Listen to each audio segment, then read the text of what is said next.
Hello everybody, welcome to another reaction video. This is going to be The Caver Trap Forever, The Nutty Putty Tragedy by Fatal Breakdown.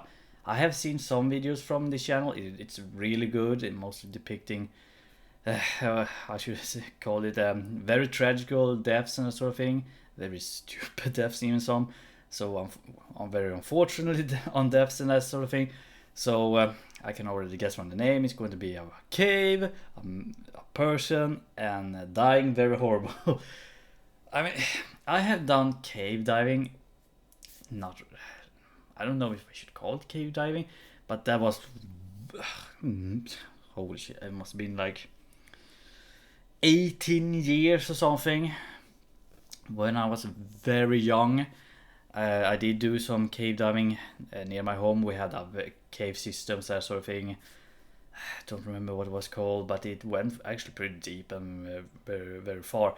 And it was a little bit filled with water here and there, but it wasn't like tight squeezes and that sort of thing. It was quite someone like me who is like 170.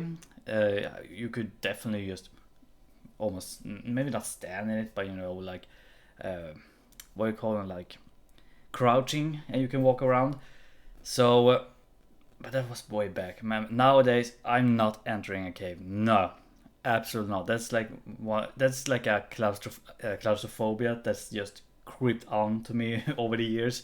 Like, I'm not entering a goddamn space where I cannot stand. So yeah.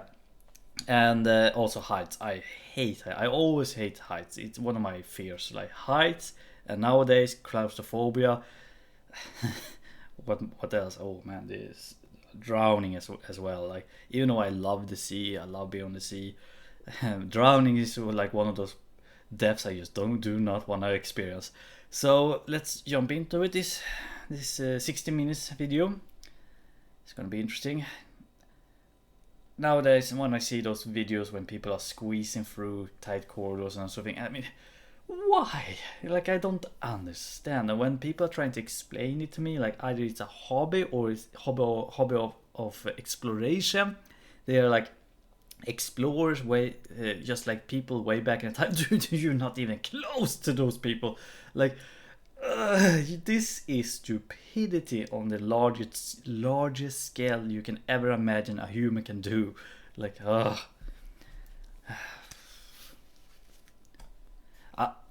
I might be sounding a lot of like disrespectful to whoever it's going to be happening to. It's just like, I don't understand these people. I just do not understand. You are stupid. You're really stupid. I don't know how you can, how you manage to live this far. Like, you stupid if you go in this sort of cave systems. Like, I do not understand it. I just don't understand it. When families gather for the holidays, fun activities are often planned to make core memories together. Yeah. The Jones family decided to go caving at Nutty Putty, but they had no idea of the devastating loss their family would suffer. This is the fatal breakdown of the Nutty Putty Cave tragedy. John Jones was... Before I start continue, I want to share one experience. It's actually not a caving experience, but it was one of those things. Yeah, I was starting to get my claustrophobia. Maybe not attacks, but kind of like the beginning of my claustrophobia creeping in. And I don't remember where it was. Maybe it was on the Balearic Island, Mallorca, I think it was. I don't remember exactly where it was, but there was like a cave, a big cave, like a tourist attraction where you can walk in and you can walk in tunnels, that sort of thing. We were in a group. We were at the end of it. We were pretty deep, and the only way out was either going back, because this was like a trail you have to follow, and the end of the trail where we have to go up from the cave was so tight. Like, it was like I could stand it, but my parents, who are probably like, well, they're pretty much almost the same height, but people who are like 180, 190, they couldn't stand. They were forced to like almost trying to try what we call it, like not crawling, but crouching to get in. And somehow we were like maybe 20 people, somehow this enclosure just, all of us, this tour just stopped. And we were sitting there in this cave with like one light, and you can imagine like 20 people, and it was just gathering up more and more people in a line, and eventually it was like hundreds of people behind us. And you could feel the oxygen depleting. Like I could feel, we were trapped there for maybe an hour, and you could definitely feel like the oxygen just depleting, like you're trying to breathe in as much oxygen just to be, not to pass out. Like it was terrible. And eventually we finally got out of there, and I was like, fuck this, I'm not entering another cave again. No, hell no. And I don't know what the problem was. Maybe there was too many tours, I just don't know. It was just, no, fuck that. I'm never again entering a cave or diving or anything like that, or climbing. None of that. Screw all of that. I'm not doing it again. Ready for some family fun when they decided to explore the Nutty Putty Cave in the Utah desert near Salt Lake City. He had not been to this particular cave before, but he and his brother Josh had spent much of their youth caving in a variety of Utah caves. He considered himself to be an experienced caver, though his exploring had slowed down in recent years. He had gotten married, had a child, and was currently a medical student at University of Virginia. Super typical for people dying in caves and that sort of thing. They're always young people. They're just either just married, or they just have kids, or they enter a university, or finish the university, or started a job, and they always die in the most dumbest way possible. And just why? This made for a busy regular schedule, which left little time for cave exploring. During the Thanksgiving break, he was returning home to relax with family for the holiday. They planned a day of hiking and exploring at Nutty. Okay, that when you're crouching like that. Returning home to relax with family for the holiday. This is like kind of like what it looked like back when I came, doing like cave exploring, that sort of thing. Way back, and it was I was never doing the one of those crawling things. I was only doing like this crouching. Fuck crawling. They planned a day of hiking and exploring at Nutty Putty, which is considered a beginner's cave by most. The main areas of the cave were interesting for everyone. There was the maze room, which had openings and tunnels leading around large boulders. There was a large ramped area called the slide, where the entire room sloped down at a 45-degree angle with a rope to guide you down. This cave system was well mapped in most of the traversable areas. There were also well-known areas that were more challenging, like the birth canal or the aorta crawl. These areas were tight and difficult to pass, so only more experienced cavers would be attempting to squeeze through these passages. Even with the known challenges, people still found themselves stuck in tight squeezes in these tunnels. Nutty Putty had just recently been opened back up to the public, after being closed for several years because of cavers getting stuck in these difficult squeezes.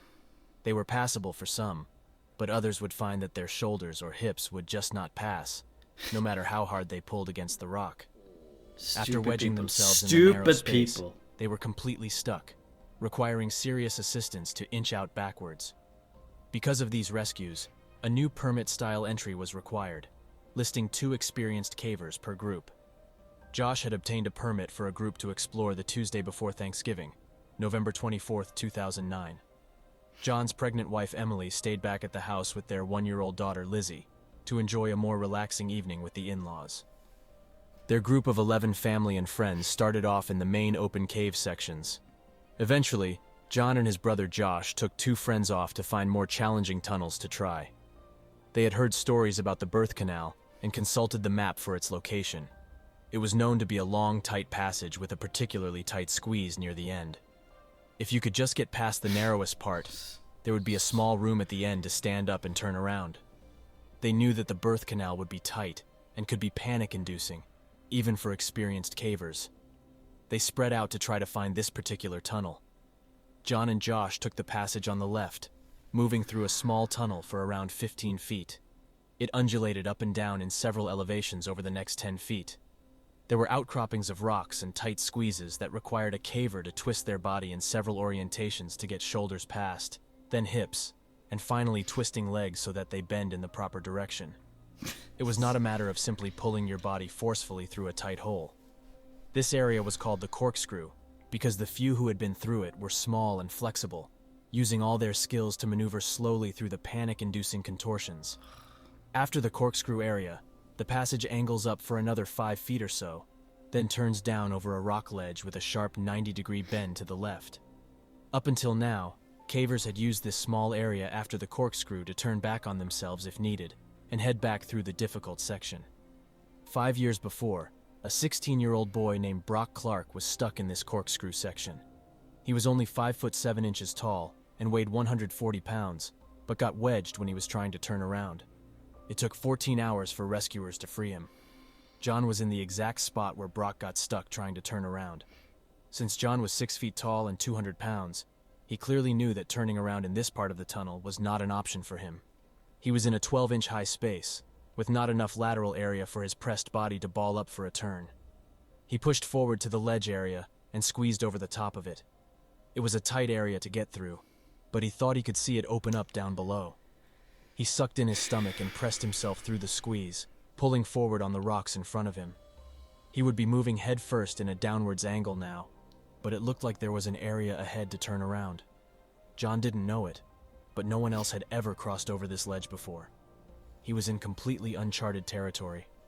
Despite being in an extremely tight and uncomfortable position, John kept his cool. He was certain that there would be an opening ahead.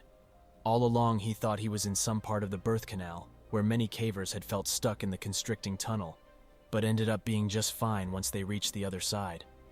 Once he passed through a tight zone, he started to slide toward the bottom of this tunnel. He was nearly doing a handstand, trying to hold his body up and figure out how to push backwards. He still couldn't turn, and now he was upside down. Gravity was pulling his 200-pound body against the fading strength of his arms. He yelled out to his brother Josh and told him not to follow him, but to go back out. They discussed his options and decided that moving forward to try to turn around was the best idea. He was collapsing onto his shoulders and head at this point, and needed to make a move to get out of this vertical position. His headlamp gave him a glimpse of a hole in the floor ahead, which might lead to a larger space. He felt a little more hopeful now, thinking that they would be laughing about this misadventure over Thanksgiving dinner. He made the slight turn and headed towards the hole. Exactly how he got himself into this tunnel hole is unknown. It's thought that he may have slipped, hit his head, and became wedged in the tight space. The other thought was that he looked in the hole, but misjudged what he saw, thinking it was an opening and not simply a dead-end fissure. Either way, John had ended up in a small opening in the bottom of this tunnel, which was impossibly narrow. Just 18 inches by 10 inches, not much bigger than the screen of a laptop computer. John found himself wedged nearly completely upside down at a 70-degree angle. He had spent some time.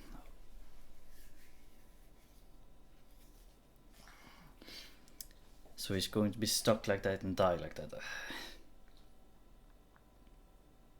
If you ever would, when you were younger and you walk with when you walk in your hands, or maybe you're standing against the wall upside down, and you can definitely feel like all the blood rushing to your head, and you can almost pass out for that. Nowadays, I would never do that because I would pass out within a second. I'm old, but yeah, I mean, you're gonna have some serious problem when all of that weight doesn't matter. It doesn't matter if you're fit or skinny. You're going to have you have like your intestines, your organs. They do have certain weights to them, and they will slowly like push themselves downwards towards your head. So your lungs is going to be much more and more.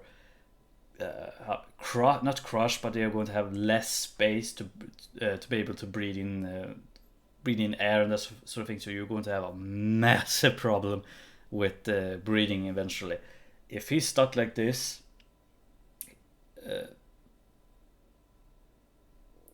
I would guess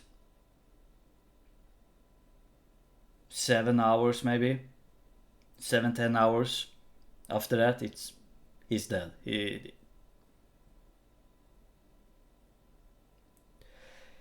I'm just trying to put myself in that situation, but mentally, but it just, I can't. I would never enter this cave in the beginning, but dude, I would have such a panic attacks at this point. I would bang my head towards the wall and just trying to pass out before I die. A very, very painful and slow death of suffocating and oh my god. Time trying to push himself back upwards out of this hole. It was exhausting. His arms were pinned in a useless position, one folded under his chest and the other trapped on a rock down by his side. He strained against the walls and quickly realized that all of his effort would not move him back up 5 feet to the shallow tunnel. His calves and feet were still free up in the passage, but his legs were now wedged on the smallest side of the hole, only 8 inches wide. He started yelling for Josh again. His brother knew that he was trying to turn around, so his yells were not a good sign. Josh made his way back into this tight space and traversed the corkscrew path. But unlike his brother, he went feet first this time. He continued toward the sound of John's voice, up over the ledge. He finally came to an alarming sight. He could see the end of his brother's legs sticking out of the rock, as if it had swallowed him whole. He inched forward until his feet could squeeze one of John's legs. He tried to grip and pull up, while John pushed from his end. After several futile attempts, they were both feeling exhausted and frustrated. Josh could see that this was very serious, and they would need professional help to get him out. They agreed that Josh should go get help, and John should try, as much as possible, to stay calm and relaxed. While Josh went for help, one of the other family friends went into the area to speak to John and let him know that he wasn't alone. For several hours, John just remained trapped upside down, focused mostly on the chore. How are you going to be able to get yourself out of there?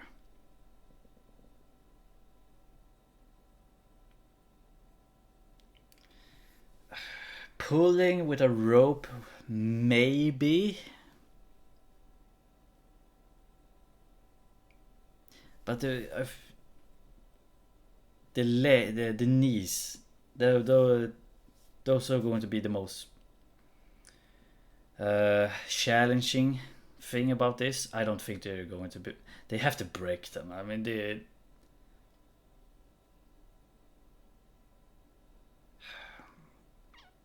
this is such a disgusting way to die. Oh my god. How would you be able to? No, this is just a death sentence. The only way, as I can see it, would be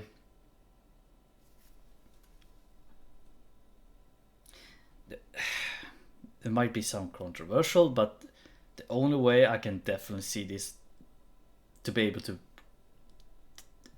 release him would be first and foremost have ropes. Second of all, have maybe a hammer. Man, this is good. This is. They have to break the knees. Of breathing. The fisher squeezed his chest, where only shallow breaths were possible. All of his efforts to move up had actually settled him deeper into the crack.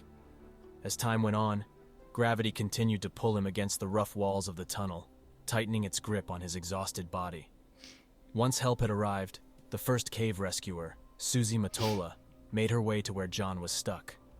It was now 12:30 in the morning, and John had been upside down for 3 hours. Susie was just 5 feet 3 inches tall, so working her way through the 3 hours. I mean, your head would be. You would look like a tomato at this point.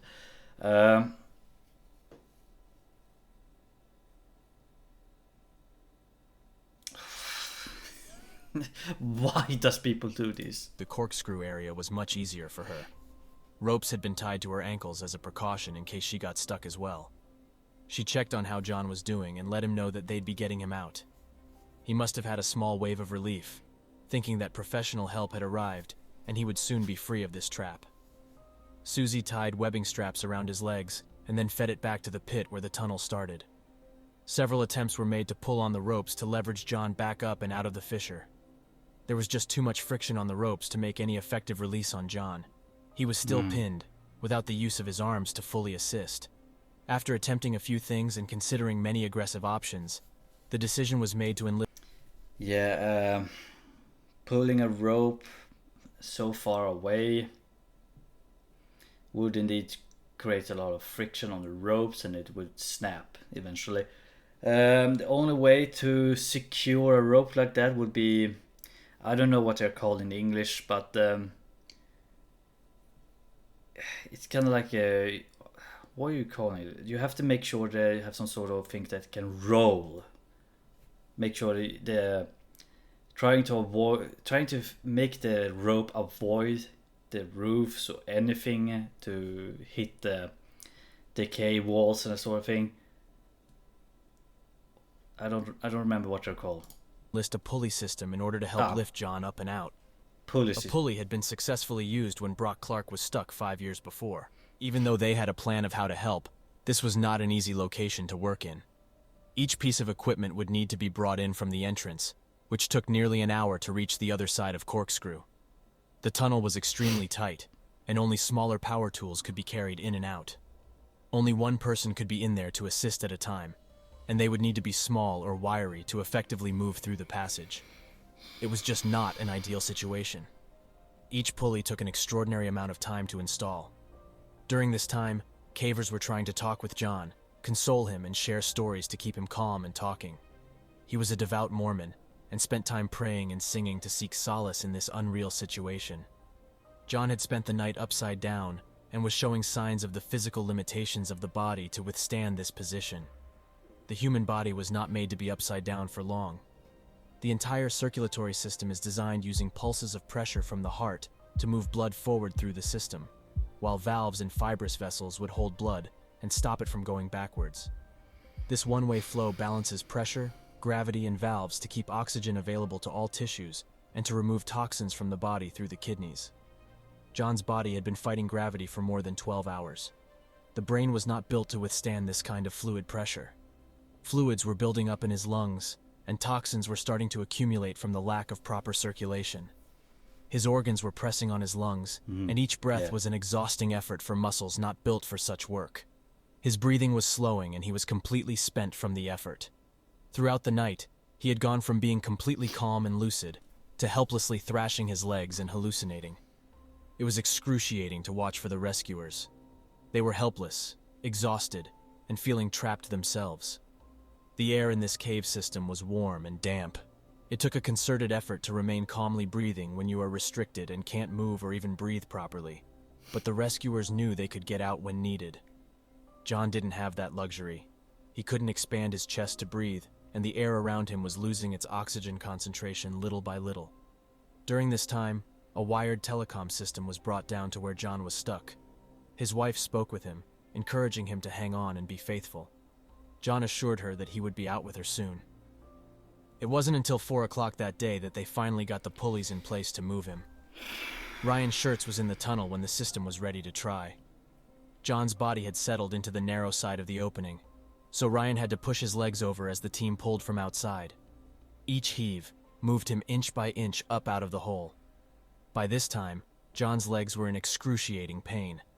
A rope had been tied around his legs for hours as rescuers tried various methods to help him out. They were completely blue and had no discernible pulse, yet each tug had him call out to stop as his nerves were ultra-sensitive at this point. They paused to give him a moment to gather himself, and then tried again. It seemed to be working. John was finally being pulled up out of this hole. He was raised enough for Ryan to look down to make actual eye contact with him and pass down a tube to drink Gatorade. This effort was extremely slow going, and they were all exhausted from the difficult effort. Ryan was squeezed in a tunnel just 12 inches high and had his head near John's legs as they worked him slowly out of the tight 10-inch fissure. Although they were making some progress in lifting him up, they were no closer to getting him out.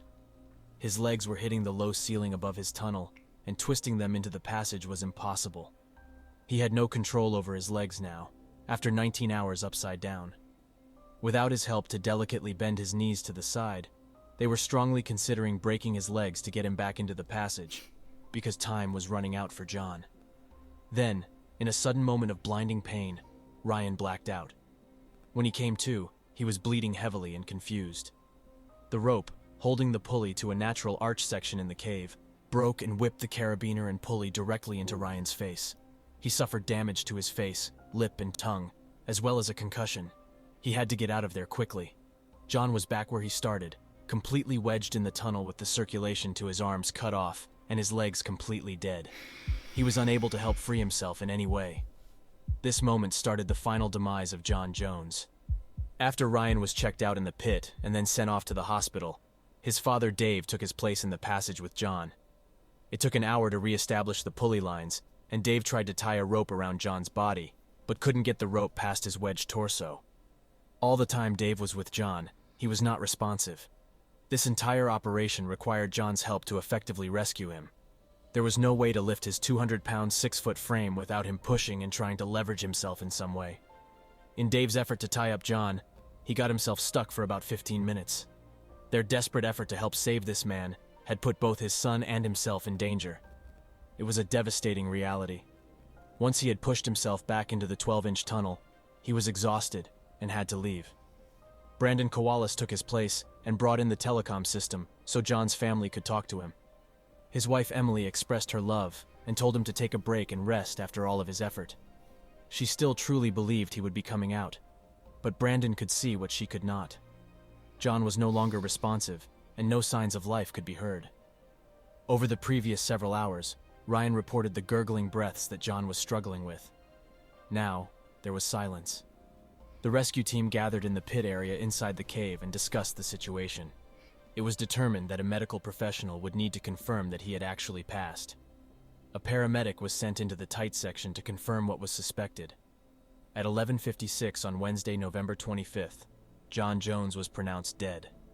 The rescue teams worked for 24 hours straight to try to free John, but it was just not possible with his upside-down position. The clock was ticking, and he just ran out of time. John survived an extraordinary 27 hours in an inverted position, which is 3 times longer than what was predicted as possible. The 6 rescue personnel who actually reached John... 27 hours? That must be one of the most... Oh.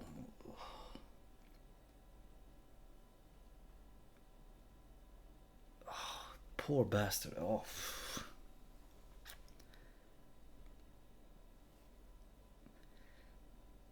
That is not a pleasant way to die. 27 hours. Wow.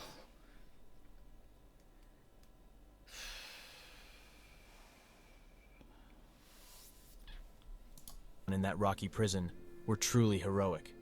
They willfully placed themselves in a portion of the cave that was unmapped with many known risks. They were selfless in their efforts, maintained a calm demeanor, and never gave up on a seemingly impossible rescue. After they determined that recovering the body would be impossible, John was left to rest in the Ed's Push section of the Nutty Putty Cave for eternity. The entire cave system was closed off with concrete, never to be explored again. A plaque was placed there to commemorate the life of John Jones.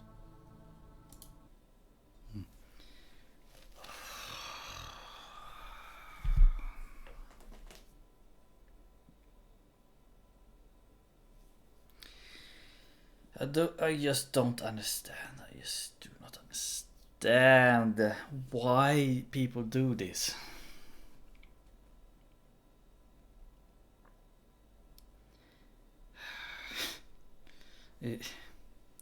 Okay, that was a very depressing. Okay,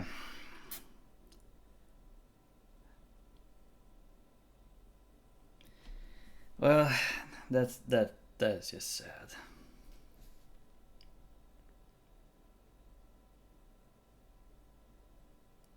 I mean, you are a father of just 1-year-old child. You should not do with this sort of stuff. like your sole